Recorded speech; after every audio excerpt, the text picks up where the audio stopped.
25 বছর 25 বছর আমি তোমার সংসারের লালন পালন করছি। তোমার তিনটে ছেলে মেয়ের মা আমি।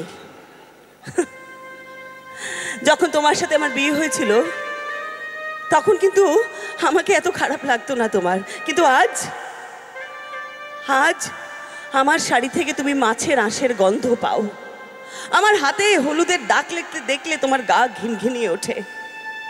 আমাকে নিয়ে তুমি সমাজে বেরোতে পারো না, তোমার মনে হয় আমি অতটা শিক্ষিতা নই, আমি ভালো করে ইংরেজি বলতে পারি না। তাই আজ তোমার আর আমাকে পছন্দ নয়, তোমার পছন্দ জুনকে। হ্যাঁ, কেন পছন্দ হবে না?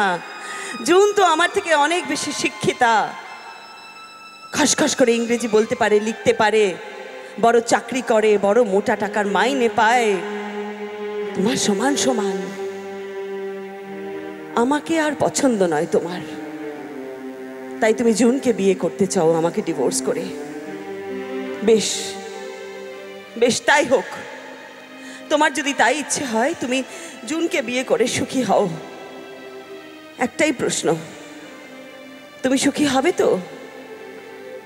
আমার তোমার থেকে কোনো চাহিদা নেই, কোনো চাহিদা নেই। তবে তুমি আমার 3 সন্তানের বাবা, তাই আমার সন্তানরা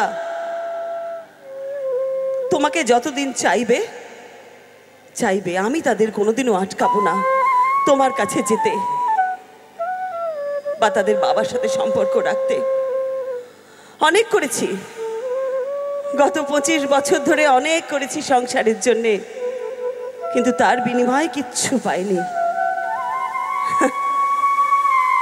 আজ আমার ছেলেমেয়েরা তাদের নিজেদের জীবন বেছে নিয়েছে,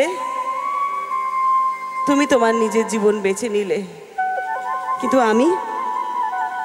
আমি আজ 25 বছর ধরে যে সংসারের জন্য এত করেছি, সে সংসার আমাকে কি দিল?